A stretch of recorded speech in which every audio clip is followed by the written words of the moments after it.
Ito yung Royo. So, meron siyang 2 meters cord. Yan. So, pwede siya sa mga TV. Yan. So, maganda nito. Hanggang maximum siya ng 2,500 watts. So, ngayon, testingin natin.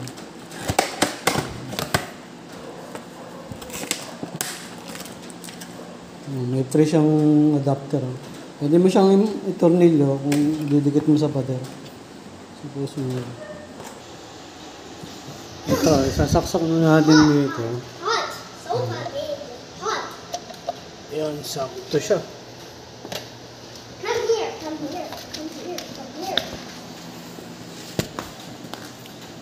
Mga button yan dyan.